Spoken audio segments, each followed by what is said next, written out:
Hello friends, मैं स्नेहा एक बार फिर आप लोगों के सामने। फ्रेंड्स, आज मैं आप लोगों के साथ एक छोटी सी इन्फॉर्मेशन शेयर करने आई हूँ जो कि इस समय के करंट सिचुएशन के ऊपर है, करंट एटमॉस्फेयर के ऊपर है। प्लीज आप लोग ऐसा टेंशन मत लीजिए कि मैं भी कुछ कोरोना या कोविड-19 के बारे में बात करने आई हूँ। नहीं, अभी फिलहाल ऐसा कुछ नहीं है। लेकिन हाँ, एक और सिचुएशन है जो इस समय भी आ रही है, देखने को मिल रही है, लोग फील कर रहे हैं, लेकिन ये इतनी हाईलाइट नहीं हो पा रही है। और कई बार एक्चुअली लोगों को एक्चुअली इसकी इंफॉर्मेशन भी प्रॉपर नहीं है कि ऐसा एक्चुअली क्यों हो रहा है, या ये प्रॉब्लम्स हम लोग क्यों फेस कर रहे हैं। कई बार लोग इसको स्ट्रेस में भी लेके चले जाते हैं कि ये उनके साथ ये उन्होंने क्यों फील किया, ये उनकी बॉडी के साथ क्यों हुआ, राइट।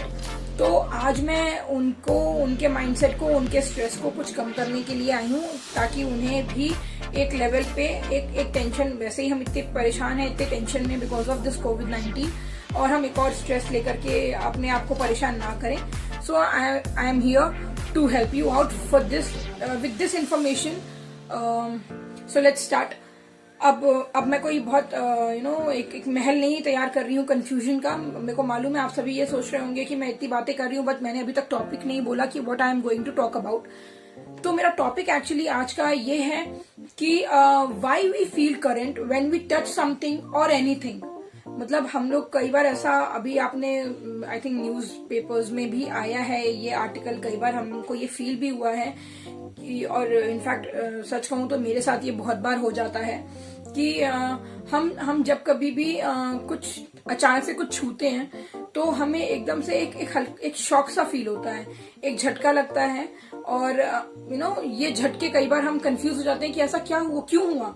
मतलब हमने दरवाजा टच करा, हमने दरवाजे का नॉब टच किया, हमने एक झटका फील किया, हमने टैप टच किया, हमने झटका फील किया। यहाँ इवन दो हमने किसी अपने किसी फ्रेंड के शोल्डर पे हाथ रखा या अपने बच्चे के सर को छुआ, तो भी हमें वो झटका फील होता है, वो करंट सा फील होता है। तो ऐसा क्यों हो रहा है, क्या रीजन है इसके पीछे, वो मैं आपके साथ थोड़ा सा शेयर करने वाली हूँ, आपको थोड़ा हेल्प आउट करने वाली हूँ, आपके स्ट्रेस को थोड़ा सा इस लेवल पे जो आपका स्ट्रेस है उसको थोड़ा सा कम करने की कोशिश करने आई हूँ।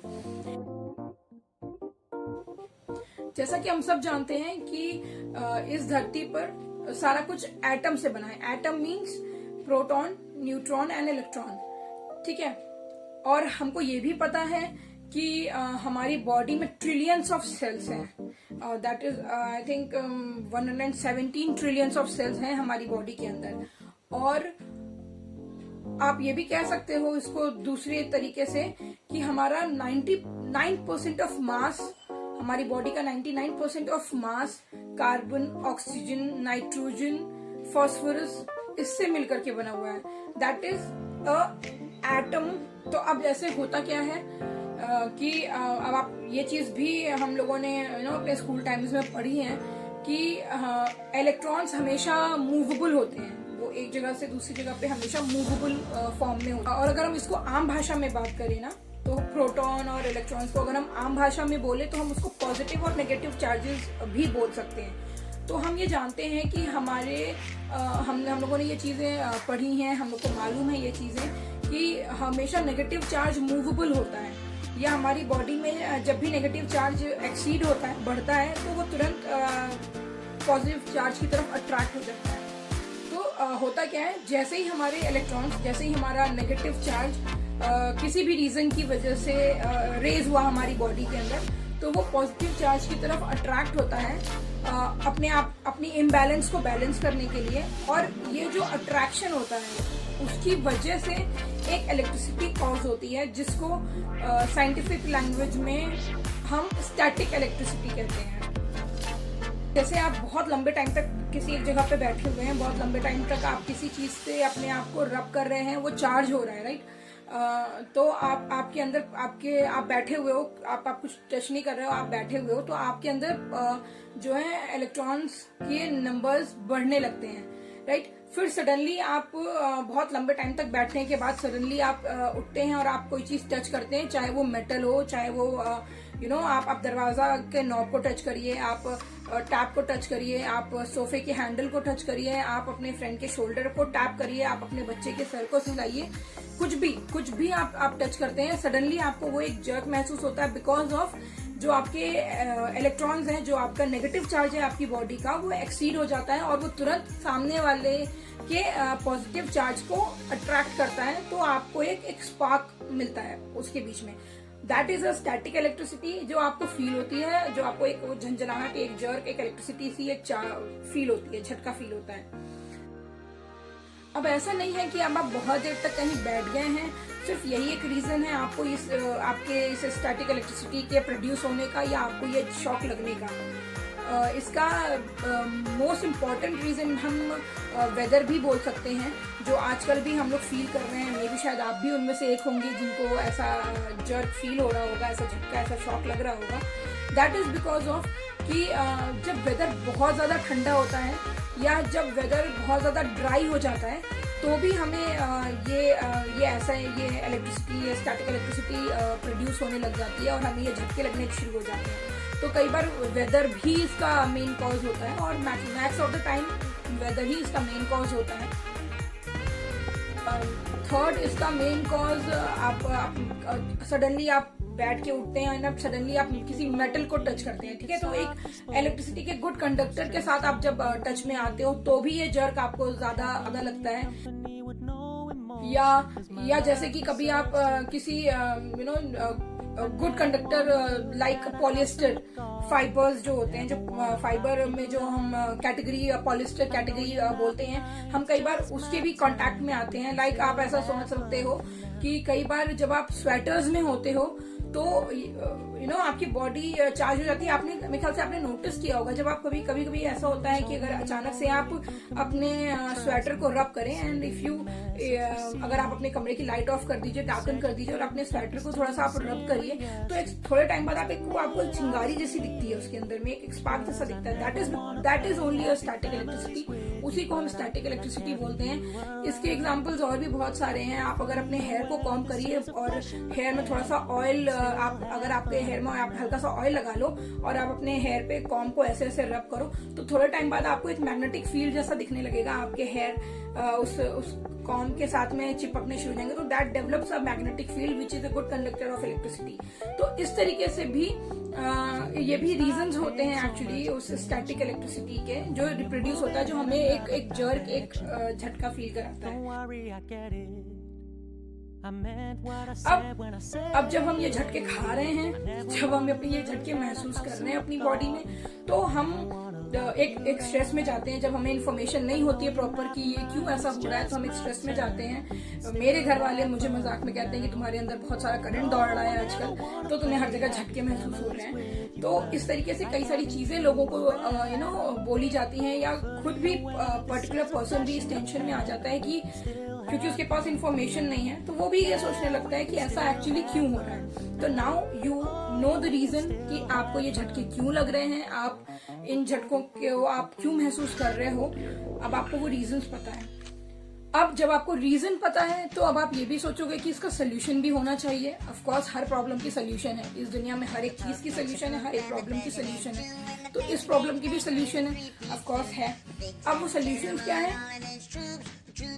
वो सोल्यूशन ये है, सबसे पहला जो वेदर चेंज, जो मैंने रीजन बोला, सबसे पहला रीजन जो मैंने आपको दिया था बहुत देर तक बैठने की वजह से, उसका solution trying to take a little small breaks.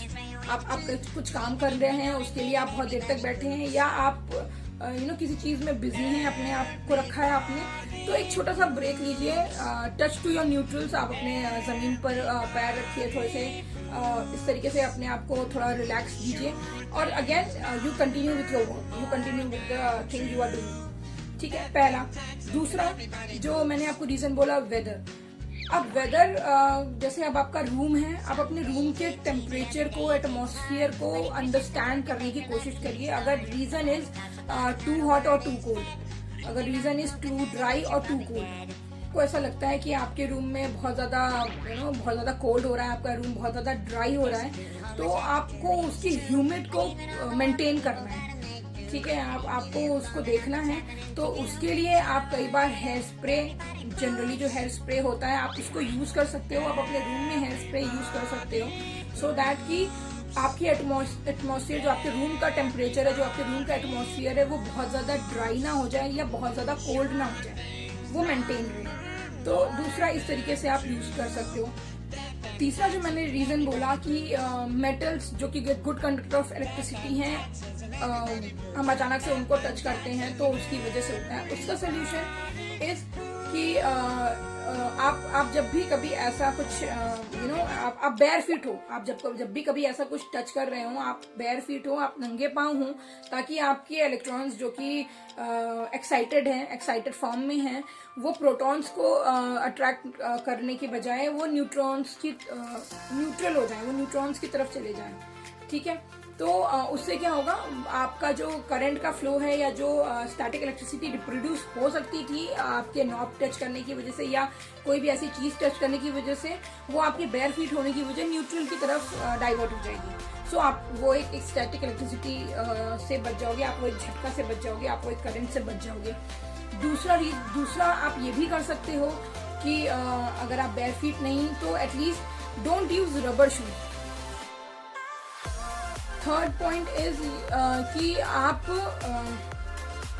Cotton के क्लोथ्स यूज कर सकते हैं, like avoid using polyester fibre clothes, जैसे कि जो हम लोग को आमतौर पे हमारे फर्नीचर्स में, हमारे हमारे कर्टन्स में, हमारे पिलो कवर, सोफा कवर, ये सारा कुछ एक्चुअली पॉलिएस्टर मटेरियल के ही कपड़ों का बना हुआ है, फाइबर उसका हमेशा उसी मटेरियल का होता है।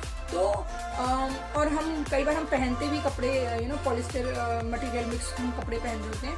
तो अगर कभी ऐसा हो रहा है कि ऐसे झटके आपको ज्यादा महसूस हो रहे हैं, आपके साथ ये फ्रीक्वेंटली हो रहा है, तो try to wear a cotton cloth, ताकि आपका फिर से वो इलेक्ट्रिसिटी प्रोड्यूस होना को ना हो पाए, वो आपकी बॉडी उस चीज को आपकी बॉडी चार्ज ना हो, बिकॉज ऑफ हमारे कपड़े और हमारे स्किन के बीच में जो रबिंग प्रोसीजर होती है, उसकी वजह से जब हमारे इलेक्ट्रॉन्स चार्ज हो जाते हैं तो वो इलेक्ट्रॉन्स हमारे चार्ज ना हो और हम इस तरीके के शॉक से अपने आप को बचा पाए। और हम क्या कर सकते हैं, और हम ये कर सकते हैं कि आप अपने आप को थोड़ा सा मॉइस्चराइज करके रखिए। यूज मॉइस्चराइजर, आप अपने हाथ को, अपने पाँव को थोड़ा मॉइस्चराइजर, आप अपने स्किन को थोड़ा मॉइस्चराइज करके रखिए, that will also help you out.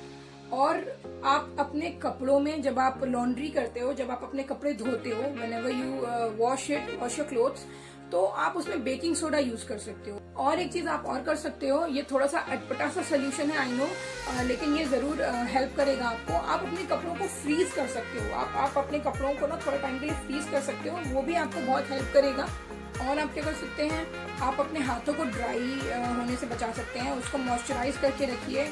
और अभी आप सडनली बहुत देर तक बैठे हैं, जैसा आपने ऐसा किया कि आप बहुत देर तक बैठे ही हैं, बिकॉज ऑफ सम रीजन आप नहीं उठ के, आप छोटे ब्रेक्स नहीं ले पा रहे हैं, और सडनली आप उठ के avoid using metal, avoid touching metal और एनीथिंग। और उससे पहले go and wet your hand, आप अपने हाथ को थोड़े से भिगो लीजिए, आप अपने पाँव को थोड़ा सा भिगो लीजिए, ताकि जो आपके चार्ज इलेक्ट्रॉन्स हैं वो वापस से न्यूट्रल हो जाए और आपको ऐसा कोई शॉक बेयर ना करना पड़े, आपको कोई स्टैटिक इलेक्ट्रिसिटी आपके बॉडी में ट्रांसमिट ना हो जाए और आपको कोई झटका ना लगे। अब जब हमें रीजन पता है, जब हमें सोल्यूशन पता है, तो ऑफ कोर्स हमने अपना स्ट्रेस हमारा काफी हद तक वेव ऑफ हो जाएगा, काफी हद तक हम टेंशन फ्री हो जाएंगे, काफी हद तक हम ये सोचना बंद कर देंगे कि आजकल हम लोग बहुत ज्यादा इलेक्ट्रिसिटी पास कर रहे हैं, आजकल हम लोग बहुत ज्यादा चार्ज रह रहे हैं। तो ये भी है। दूसरा, कई बार लोग इस स्ट्रेस में भी आते हैं कि इस करंट की वजह से कहीं मेरे कुछ बॉडी ऑर्गन्स डैमेज तो नहीं हो जाएंगे। कई बार ऐसा भी लोग सोचते हैं कि कहीं ये कहीं ऐसा तो नहीं कि ये मेरे डेथ का कॉज तो नहीं बन जाएगा, कुछ ऐसे भी क्वेरीज होते हैं लोगों के। तो मैं आपको बताऊं कि एक्चुअली ऐसा नहीं है, क्योंकि ये स्टैटिक इलेक्ट्रिसिटी का चार्ज इतना ज़्यादा एम्पियर का नहीं होता है कि आपकी बॉडी ऑर्गन्स को डैमेज कर पाए या आपके डेथ का ये कॉज बन पाए। तो दैट इज ओनली अ झटका, वो आपको सिर्फ और सिर्फ एक झटका लगता है, जिसको कभी कभी हम अगर आपने एक इलेक्ट्रिशियन लैंग्वेज हम जो बोल सकते हैं, हम उसको कह सकते हैं कि अर्थिंग आई, वो जो अर्थिंग वाला जो झटका होता है ना, this is only that much, ये उससे ज़्यादा एम्पियर का नहीं होता है। तो इस चीज़ से बिल्कुल भी टेंशन फ्री रहिए कि बिकॉज ऑफ दिस झटका आपकी डेथ का कॉज हो सकता है या आपके बॉडी ऑर्गन्स का कोई कोई डैमेज हो सकती है। So thank you very much, thank you for being with me and thank you for having this information. I hope कि मैं आप में से बहुत सारे लोगों को हेल्प कर पाई होंगी, बहुत सारे लोगों के एक छोटा सा स्ट्रेस दूर कर पाई होंगी, जो लोग इस झटकों से परेशान होंगे, जो लोग अपने आप को एक टेंशन में अपने आप को लेके आ रहे होंगे। आई होप कि मैं उनको हेल्प कर पाई होंगी, उनको कुछ सोल्यूशन दे पाई होंगी। तो thank you very much, thank you for being there and as I always say, rock the world, go and be happy, stay positive, stay calm, और कोविड-19 ज़रूर हारेगा, हम ज़रूर जीतेंगे। बस हमारा एटीट्यूड पॉजिटिव होना चाहिए, हमारा तरीका पॉजिटिव होना चाहिए। So thank you very much, rock the world. Thank you very much.